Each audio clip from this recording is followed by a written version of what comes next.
Class 9th science chapter 1 matter in our surroundings context question number 7। Question number 7 हमें दे रखा है give reason for the following observation. हमें reason बताना है कि ये चीज हो रही है तो क्यों हो रही है, कैसे हो रही है। पहला पार्ट पढ़ते हैं। A gas completely फिल्स the vessel in which it is keeped. Gas जो होती है वो वेसल को कैसे कंप्लीटली फिल कर देती है। ठीक है, कोई भी कंटेनर उसमें हम गैस भरेंगे तो वो कैसे कंप्लीटली फिल कर देती है। तो आंसर आप देखिए, आंसर में क्या दे रखा है कि गैस जो होती है उसमें काइनेटिक एनर्जी ज्यादा होती है।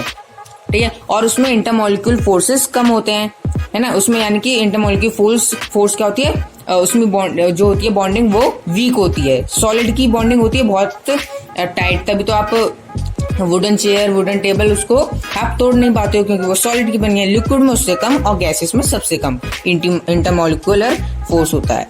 तो सबसे कम इंटरमॉलिक्यूलर फोर्स है तो काइनेटिक एनर्जी ज्यादा होगी। तो गैस में क्या होती है, काइनेटिक एनर्जी ज्यादा होने की वजह से काइनेटिक एनर्जी क्या होता है, the energy possessed by an object due to its motion is known as kinetic energy. हर मूविंग ऑब्जेक्ट में कोई ना कोई काइनेटिक एनर्जी होती है। तो उससे क्या होता है, वेसल में क्या होती है, जैसे हमने गैस भरी तो गैस क्या होती है, गैस में होती है काइनेटिक एनर्जी हाई, तो क्या करती है वो सब गैस जो होता है जल्दी जल्दी इधर उधर भागना शुरू कर देती है। तो इसकी वजह से क्या होता है, कंटेनर जो होता है पूरी तरह फिल हो जाता है। ठीक है, सेकेंड पार्ट जो कि है B, a gas exerts pressure on the wall of the container. Gas क्या कर रही है, प्रेशर दे रही है जो भी कंटेनर है उसकी वॉल्स पे। प्रेशर क्यों दे रही है अभी गैस, तो आंसर सुनिए। तो आंसर क्या है, मॉलिक्यूल्स जो होते हैं गैस के, अभी हमने पढ़ा तो काइनेटिक एनर्जी उसमें हाई होती है, उसकी वजह से क्या करते हैं वो रैंडम मोशन करते हैं। तो हमने अभी मैटर्स के कैरेक्टरिस्टिक्स पढ़े थे हमने क्वेश्चन नंबर 4 में, इसी में। तो उसमें हमने क्या देखा था कि हर मैटर सॉलिड लिक्विड गैस वो क्या करता है, रैंडम मोशन करते हैं। सॉलिड भी करता है लेकिन सॉलिड कम करता है मोशन, लिक्विड उससे ज्यादा करता है, गैस तो सबसे ज्यादा करती है रैंडम मोशन। तो इसकी वजह से क्या होता है, मॉलिक्यूल्स क्या होते हैं वो हिट करते रहते हैं, रैंडम मोशन कर रहे हैं तो मोशन कर रहे हैं तो प्रेशर देते रहते हैं, टकराते रहते हैं कंटेनर की वॉल से। ठीक है, तो इसी क्योंकि वो रैंडम मोशन कर रहे हैं तो टकराएंगे, तो इसी की वजह से वो गैस जो होती है प्रेशर एक्सर्ट करती है कंटेनर की वॉल पे। अब हम करते हैं C part. A wooden table should be called solid. Wooden table को हम सॉलिड क्यों बोलते हैं, कि अभी वुडन टेबल आपके सामने रखी है तो आप बोलोगे इसको ये सॉलिड है, तो मैं कैसे मान लूं ये सॉलिड है, मैं कैसे मान लूं कि ये ह्यूमन है। ठीक है, उसमें कोई ना कोई कैरेक्टरिस्टिक्स होते हैं जो उसकी विशेषता बताते हैं। ठीक है, तो वुडन की ऐसी क्या विशेषता है जो उसको हम सॉलिड कहते हैं। तो सुनिए, सॉलिड क्या, सॉलिड हम उसी चीज को कहते हैं जिसमें डेफिनेट शेप होती है। ठीक है, कि उसकी शेप चेंज नहीं हो सकती, सॉलिड है वो।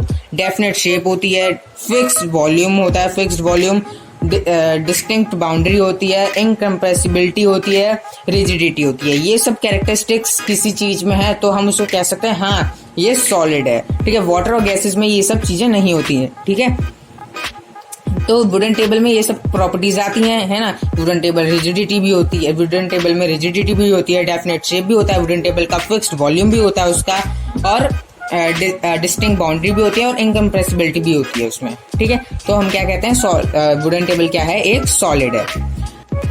अब हम करते हैं D part. We can easily move our hand in air but to do the same through a solid block of wood we need a karate expert. अब हम क्या कर रहे हैं, अभी आप अपना हाथ ऐसे घुमाओगे तो घूम जाएगा हाथ, है ना, तो कुछ आपको लगेगी वगेगी नहीं, क्यों। और अगर आप यही काम सिर्फ वो से करोगे, जैसे कि अगर आप ईंट पे हाथ मार रहे हो तो आपके हाथ में लगेगी।